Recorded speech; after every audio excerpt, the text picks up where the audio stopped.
Lately, a lot of people have been asking me what types of things am I still seeing since the big health episode of you know when. And so that's what I'm going to update you on today. Hey, I'm Dr. Patty Barch. I'm a traditional naturopath, founder and owner of Naturally Unbridled Wellness and naturallyunbridled.com, where we focus on wellness solutions, not disease management. This is Down the Ridge with Dr. Patty, where I give you 7 to 10 minutes of holistic life and wellness information on my way to work. This is not medical advice. It's for entertainment purposes only. Nothing I say is true. Do not listen to me. Okay. So first of all, let's start talking about, hello, pigeon. The things that I was seeing a lot of in the early stages. So in the early stages, some of the things that I was seeing were new onset episodes of hypertension.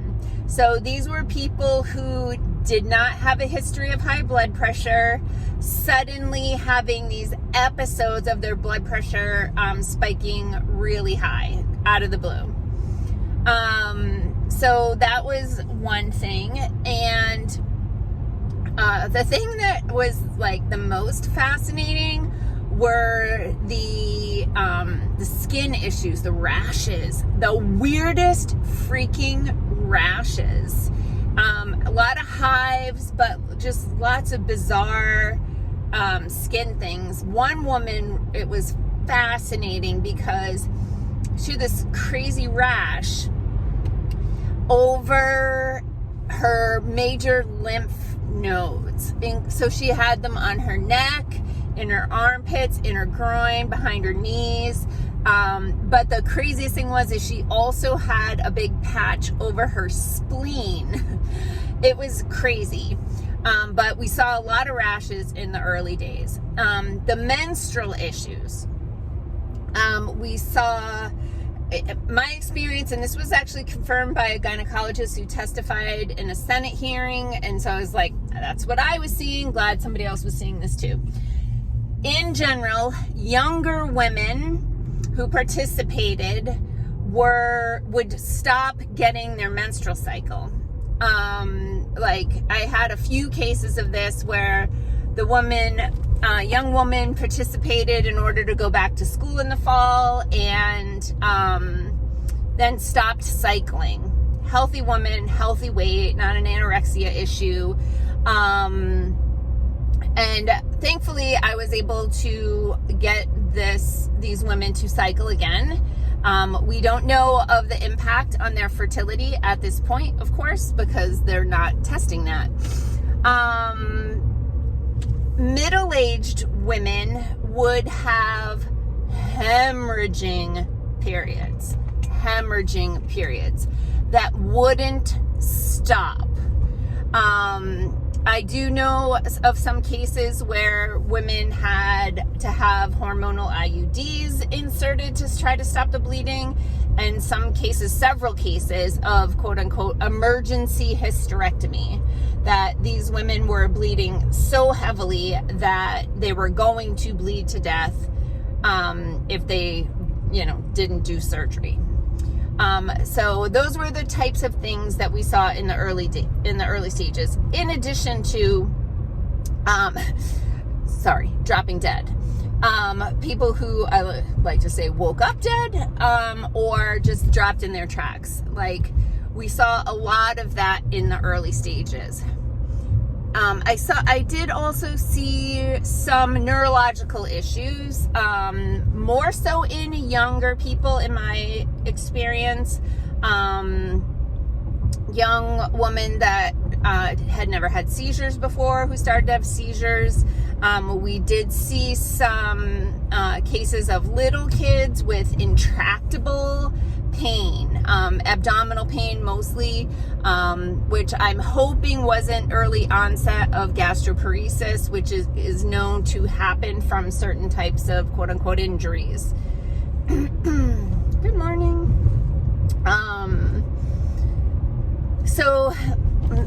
Hopefully I'm not missing anything. So those were the types of things that we were seeing in the early stages.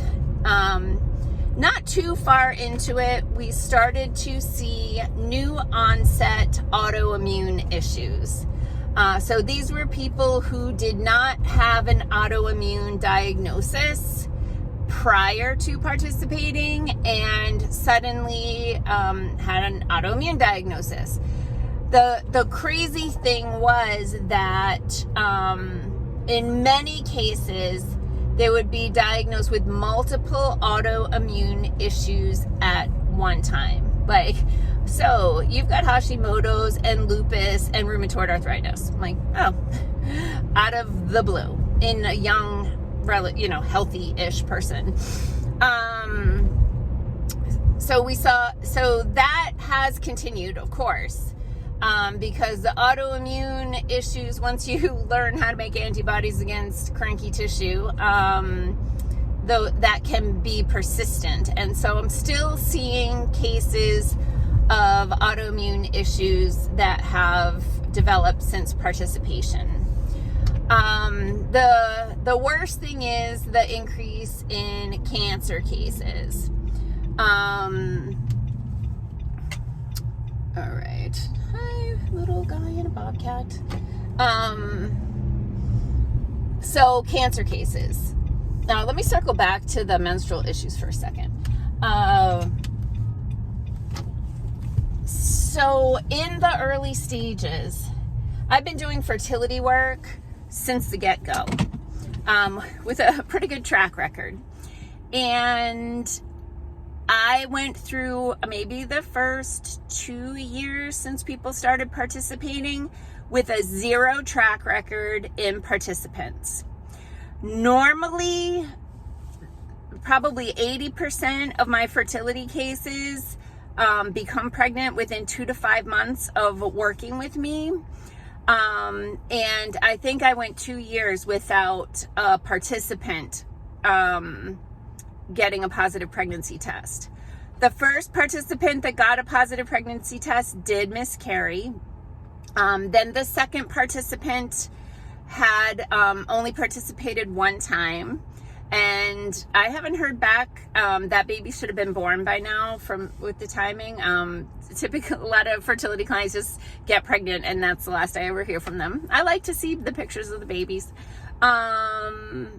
But now, as time has passed, because I was worried and I didn't know if that would turn around, but I have had since then more and more participants having success with my holistic fertility programs. So I am slightly reassured about that.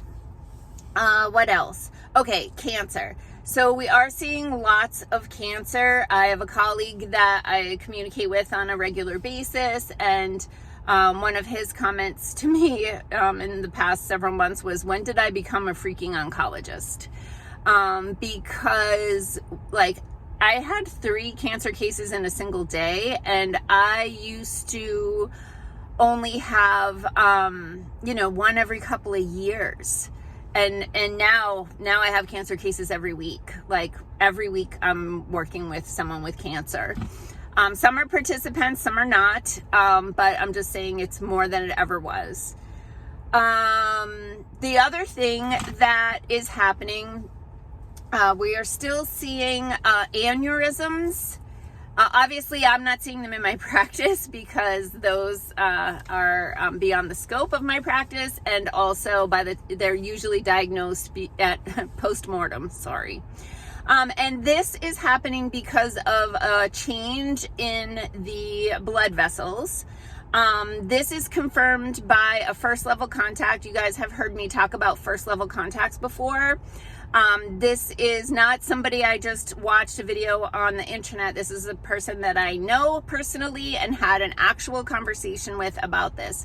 A person that I know who is a funeral director did confirm for me what has been reported across the internet about funeral directors and embalmers seeing, I'm going to just say clogs, but some kind of stretchy whitish deposit blocking the blood vessels to the point that they have to buy new equipment to be able to embalm these people. That is continuing to happen, depending on the rate for that person. We don't know if it's reversible or what, but that is continuing to happen. This has been reported for years now. And I have first level contact that confirms that that is happening.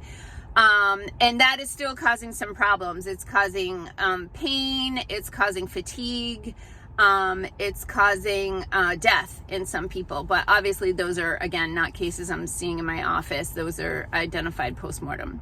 So that's just an update on the situation. So I still have concerns.